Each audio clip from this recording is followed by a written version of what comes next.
Olá, povão, tudo bem? Você já deve ter ouvido falar, e até eu já fiz muitos vídeos aqui, sobre os dois critérios diagnósticos básicos para autismo, que é o prejuízo persistente na comunicação social e na interação, e os interesses e comportamentos fixos e restritos. Bom, esses dois aqui, de verdade, eles têm que estar presentes. Esse primeiro tem 3 partes, esse segundo tem 4 partes, eu já expliquei isso num outro vídeo, que eu vou colocar aqui para vocês, mas existem 3 condições, segundo o Manual Estatístico de Diagnóstico de Transtornos Mentais, 5ª edição, inclusive na versão revisada, que é a que eu estou usando aqui como referência, de 2022. Essas 3 condições precisam estar atendidas para que se feche o diagnóstico. E eu vou explicar essas condições aqui para vocês ficarem ligadíssimos e atualizados no transtorno do espectro autista.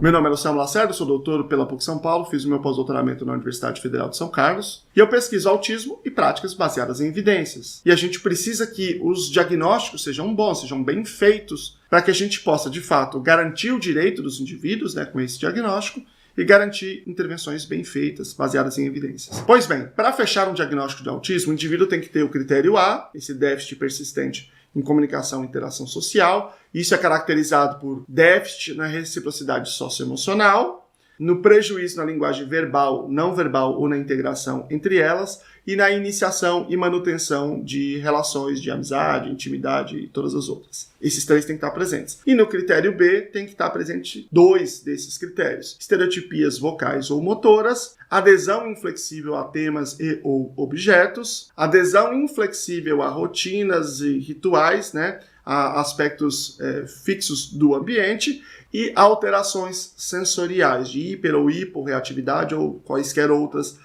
alterações significativas sensoriais. Beleza. Mas isso aqui depende de 3 condições. Primeira delas, precisa aparecer na primeira infância. Não pode ser um conjunto de coisas que apareça depois. Veja, é diferente você ter esses traços na primeira infância e você reconhecer na primeira infância. Pode ser que em alguns casos, principalmente os mais leves, o indivíduo é pequeno, você não liga, não percebe nada, ele vai crescendo. Quando as demandas sociais vão ficando mais importantes, mais significativas e vão demonstrando certos prejuízos do indivíduo, você fala: ih, caramba, aquele negócio lá quando ele era pequeno, eu sabia que estava diferente. Você pode reconhecer depois, mas você precisa olhar para trás e reconhecer que aquilo estava presente lá na primeira infância. Todos os protocolos padrão ouro de avaliação diagnóstica, eles vão fazer todo um período de lembrar, de trazer fatos da primeira infância, porque precisa atender a isso. Isso é um condicionante do diagnóstico, entendeu? Você pode perceber na primeira infância ou atrasar essa percepção, mas você precisa ter a clareza que aquilo apareceu naquele momento. Eu assisto uma série chamada The Boys, muito legal, que tem um personagem que é o Leitinho. Esse personagem, em vários momentos, ele mostra uma série de rituais que ele tem. E eu falei, será que esse cara, eles estão querendo representar esse cara como sendo um personagem com autismo? Aí você tem um outro episódio, o último episódio que eu assisti agora nesse momento que eu tô gravando, em que ele conta quando que ele desenvolveu esses rituais, que é no momento em que a família dele foi morta e ele não tinha checado algumas coisas, e aí ele começou a desenvolver uma série de rituais para tudo. Então veja, é uma questão psicológica decorrente de um certo evento na vida dele que fez com que se desenvolvessem certos padrões comportamentais. Este caso não tem relação com o autismo. O autismo ele é uma condição diferente, que tem uma causalidade específica, que eu já falei no outro vídeo aqui que eu vou colocar aqui para vocês, e que, portanto, ele precisa aparecer na primeira infância. Sem isso, não é um caso de transtorno do espectro autista. Vamos lá para a segunda condicionante. Não, eu só continuo o vídeo se o pessoal aqui curtir, se inscrever, ativar o sininho aqui, tiver todo mundo inscrito. Senão, não. Isso aqui é uma condicionante, A condição, sem isso, você não pode fechar. Então, claramente, essa não é uma condicionante, porque não tem como eu saber, já estou gravando antes.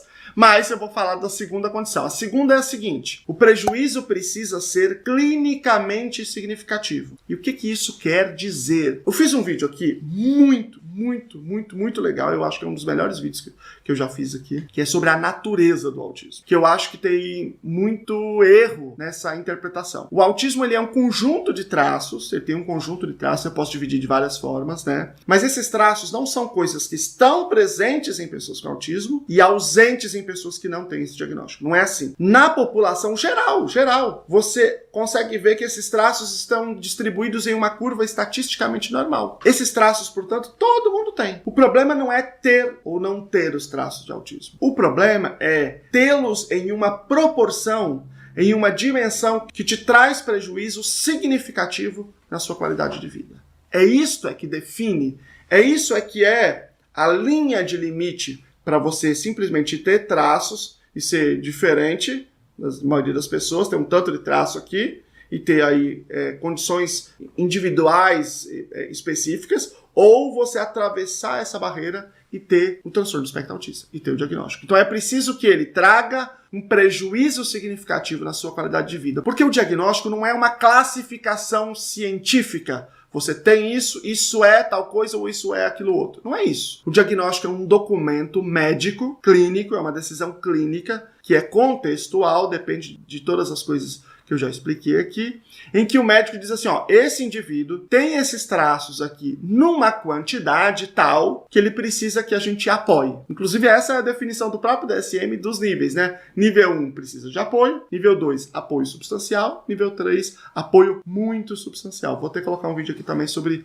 os níveis de autismo que eu já fiz. Então, o diagnóstico é uma afirmação de um profissional que nós, enquanto sociedade, atribuímos a ele esse papel, para dizer que alguém precisa de apoio e aí a gente vai oferecer, em tese, né, porque no Brasil está difícil, os apoios que esse indivíduo precisa. Portanto, precisa ter prejuízo clinicamente significativo. Se alguém disser assim, eu tenho autismo, mas eu não preciso de apoio nenhum, então não é autismo. Já não entra dentro do critério diagnóstico de autismo. Ele é um indivíduo com muitos traços, é um indivíduo que pode até ter a identidade de autismo, né, de uma pessoa autista, tudo bem, né, é uma afirmação de identidade, mas ele não configura os critérios diagnósticos de autismo. O terceiro condicionante é que essas características todas que eu já expliquei não podem ser melhor explicadas por atraso global do desenvolvimento ou deficiência intelectual. Então, isso pode acontecer, esses prejuízos, porque o indivíduo está atrasado no seu desenvolvimento. Pode acontecer. E pode acontecer, principalmente, por uma deficiência intelectual. Então, vamos imaginar que uma pessoa tem uma deficiência intelectual profunda, né? Porque a deficiência intelectual é dividida em 4 níveis.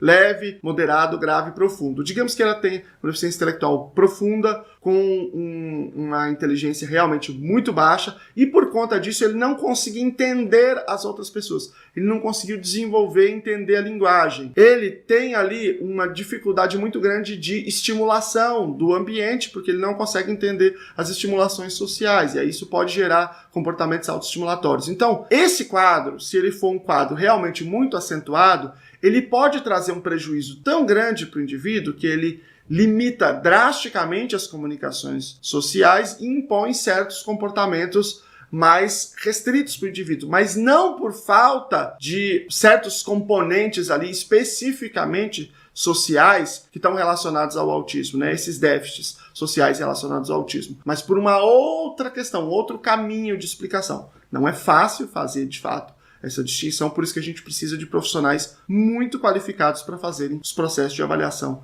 diagnóstica. Aliás, eu vou colocar aqui para vocês agora 2 vídeos para vocês poderem, quem quiser, assistir. Um sobre diagnóstico em adultos e outro sobre diagnóstico em crianças. Como é que é todo esse processo de avaliação diagnóstica, tá bom? Um grande abraço, gente. Tchau para vocês.